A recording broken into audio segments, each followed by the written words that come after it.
Da da da da da da da da. Da, da, da, da, da, da, da, da, da. Welcome to disenFRIENDSchised. I'm Karen Bulinski Mathison of The Naked Grief, identifying disenfranchised grief one episode at a time through the lens of friends. Today I'm breaking down season 1, episode 5, the one with the East German laundry detergent. And here's the thing. The title is about laundry detergent, but this episode isn't exactly about cleaning. It's about the mess we make when we try to avoid difficult conversations, when we manipulate the people we care about, and when we're still carrying the scars of past relationships. This is an episode about 3 kinds of grief happening at the same time and how people try to escape them in very different ways. Let's start with Chandler. Chandler wants to break up with Janice. He knows it's the right thing to do, but he's reluctant. He feels awkward. He feels guilty. This is a specific kind of grief that nobody really talks about. The grief of hurting someone that you care about, even when you know that it's necessary. The grief of being the person who causes pain. Phoebe offers to break up with her boyfriend, Tony, at the same time as Chandler breaks up with Janice. We'll do it together, Phoebe suggests. And she says it'll make it easier on the both of them, and Chandler agrees. But here's what's important. When Phoebe actually does it, she does it cleanly. She breaks up with Tony on good terms. She hugs him goodbye. There's no guilt, no anxiety, no drama. And Chandler watches this happen and he realizes he can't do what Phoebe just did. He doesn't have that capacity. So when Janice arrives at Central Perk, Chandler's anxious.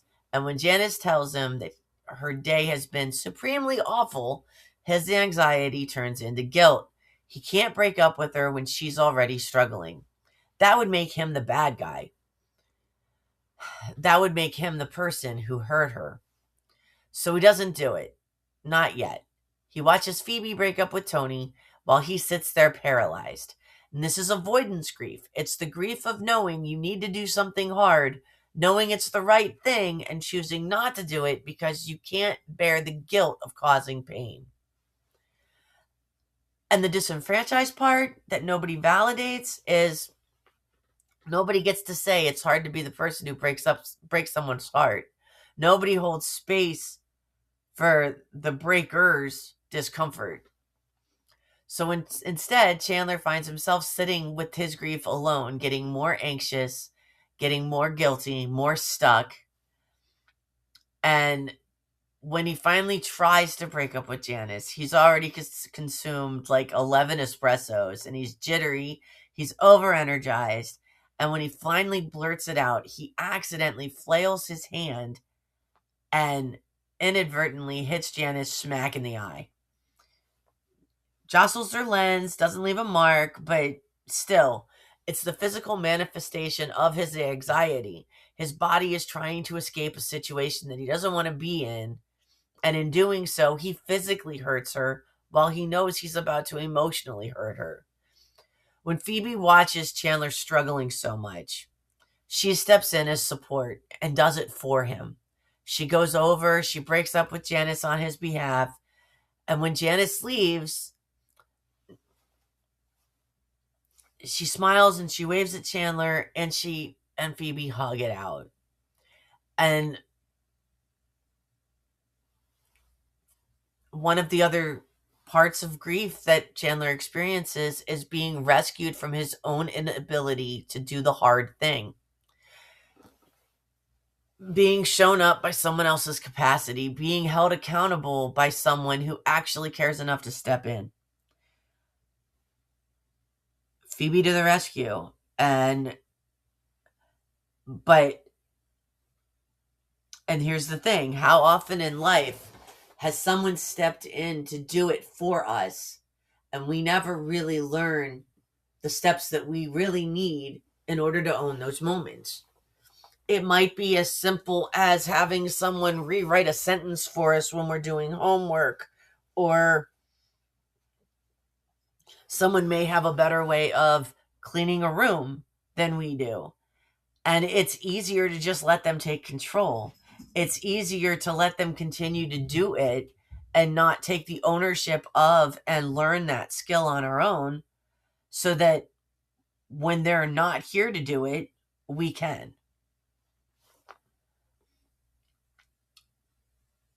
And now Rachel has so much growth going on in season 1.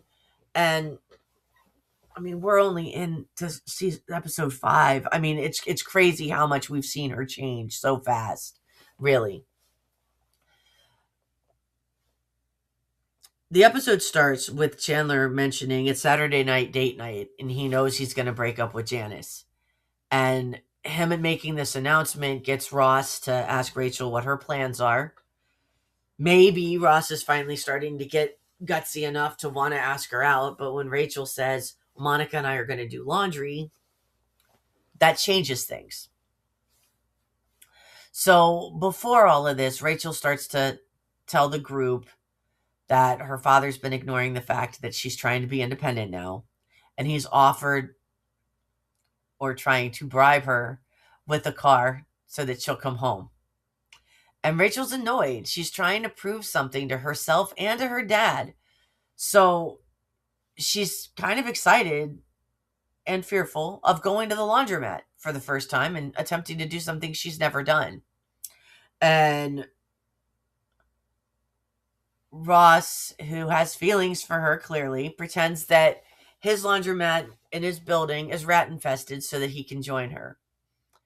And conveniently, Monica ends up with plans with Joey, so it ends up just being Ross and Rachel at the laundromat.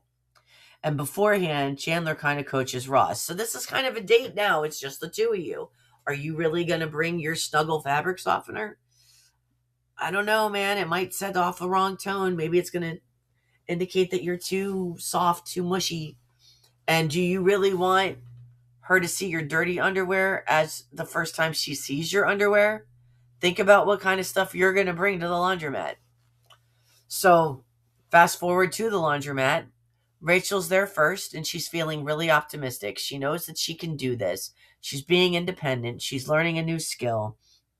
As fearful as she is, she's ready to bear down and chug through.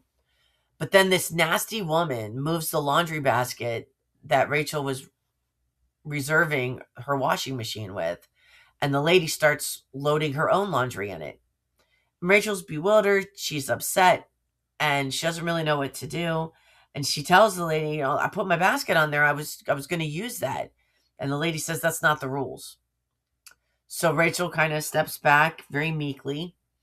And this is important because this is a trauma scar for Rachel. She's been told her whole life that she's not supposed to make waves. She's not supposed to be difficult. She's supposed to be pretty and compliant and just grateful.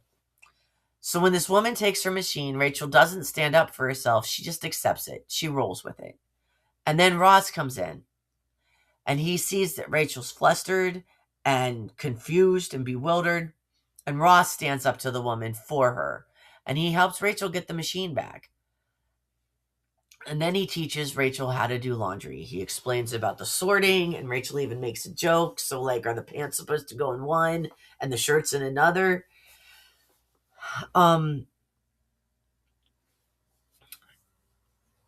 And Rachel's confidence rises. She tells Ross that if she can do her own laundry, as silly as it sounds, she feels like it'll teach her that she's able to do anything. And this is the moment of empowerment. This is Rachel learning that she has agency, that she can take up space, that she can say no. But then a red sock gets caught in the white laundry and everything turns pink. And now Rachel feels like a failure. And this is the grief of learning a new skill and immediately making a mistake. The grief of trying to be independent and discovering that independence is messy and imperfect. But then something shifts. The nasty woman steals Ross and Rachel's cart, and this time, Rachel stands up for herself on her own. She doesn't wait for Ross to step in to be rescued. She doesn't wait. She doesn't ask for permission. She just does it.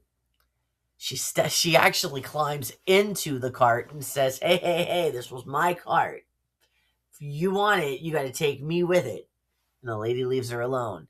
And when Rachel wins and gets the cart back, she kisses Ross. And this is the moment. This is Rachel reclaiming her power. This is Rachel learning that she can set boundaries and that she can say no and that she can take up space. And that kiss is the physical manifestation of the reclamation. It's her saying, I did that. I'm capable. I'm powerful. But here's the disenfranchised part. It's about the trauma scars that keep us small. Nobody talks about the work it takes to learn how to set new boundaries when you've been conditioned your whole life not to. Rachel had to learn this in a laundromat. She had to learn it from a man who had feelings for her. She had to learn it in a moment of victory. And that's the grief of not having learned this earlier, the grief of all the times she didn't stand up for herself, the grief of all the ways she made herself smaller to fit into other people's comfort. And then we've got Joey. And Joey, at the beginning of the episode, watches an ex-girlfriend, Angela, walk into the coffee house. And she looks beautiful. Clearly breaking up with him worked for her. And now Joey is grieving because he wants her back. He's grieving the loss of not being with her and the grief of the what ifs if he had her back. But then he learns that she is dating Bob. And Joey also grieves not being Bob because he wants that.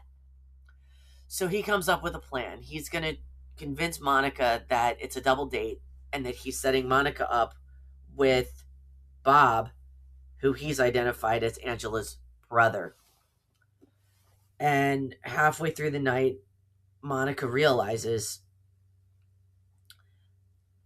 Bob isn't the brother, he's the boyfriend. So she calls Joey out and she's like, I can't do this. And he says, Monica, if we do this right, you like Bob, I like Angela. If we do this right, we can break them up and we can get them to date us. And he manipulates Monica into agreeing to it. And that's grief too. It's grief of recognizing what you want that is not always the right thing.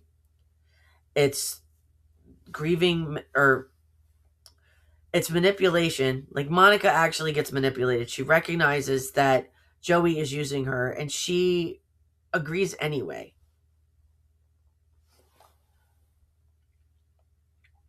And her agreement in the hopes of getting Bob, I guess, is her way of forgiving Joey.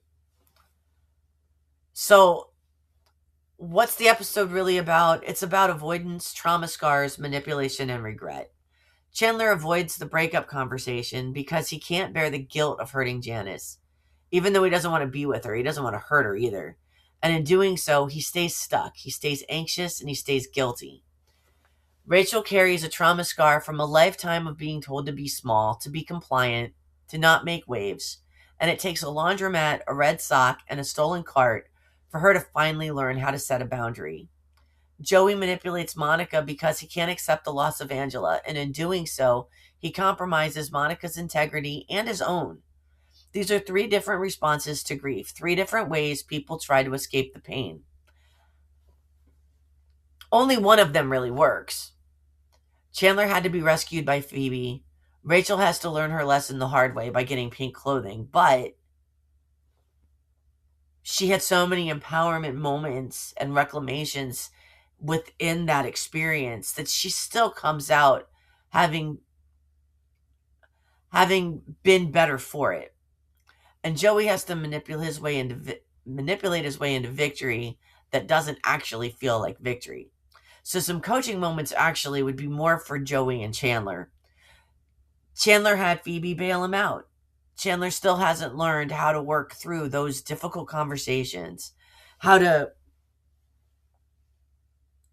work through his fears and anxiety without needing someone else to step in. Joey learned after letting someone go that he didn't really want to lose them.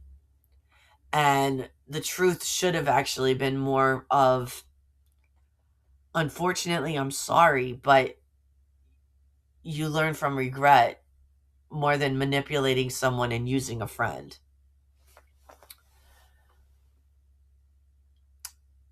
So, in closing, the episode ends with Chandler running down the street, joyously yelling, "I'm free, I'm free!"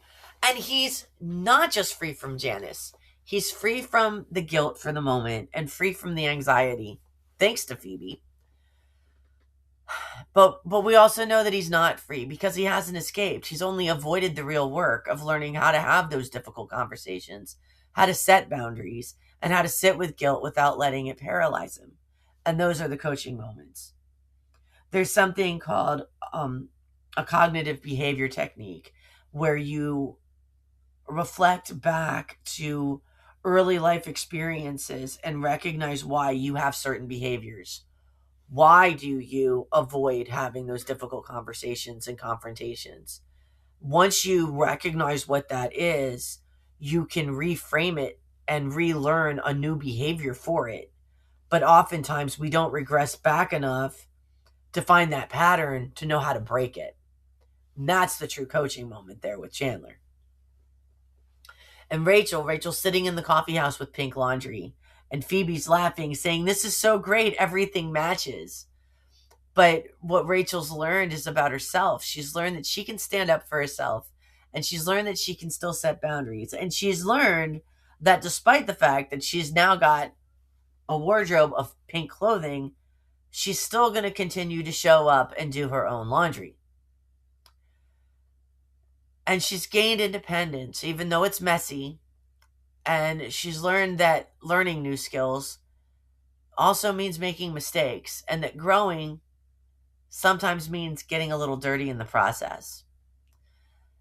And even though Joey successfully broke up Bob and Angela, what did it cost him? It cost him manipulating Monica. It compromised his and her integrity.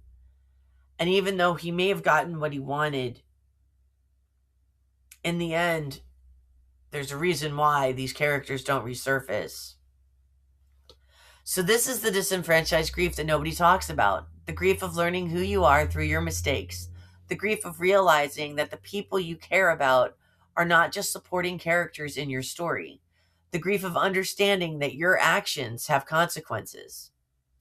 Naming that grief, avoidance and guilt, trauma, scars, and boundaries, learning to say no, independence and imperfection, manipulation and regret, complicity and integrity loss. Not all grief comes from death. Job loss, career pivots, divorce, breakups, empty nests, moving, identity shifts, friendships ending, the loss of life you thought you'd have. At the Naked Grief, we offer support communities that meet you where you are without pressure, toxic positivity, or having to explain why it hurts. What you'll find here, a private, judgment-free space to process what's changed. Practical tools, prompts, and guidance that you can use right away. Multiple styles of support so you can choose what fits and switch if you need to. A path to find your footing, one small step at a time. There's lots of free resources, downloadable ebooks, and everything of the sort. So come check us out. If you're not ready for therapy or one-on-one coaching, but you know you need something, The Naked Grief is the right place to start. thenakedgrief.com. We'll see you next week. Until then, da da da da da da da da da da da da da da da da.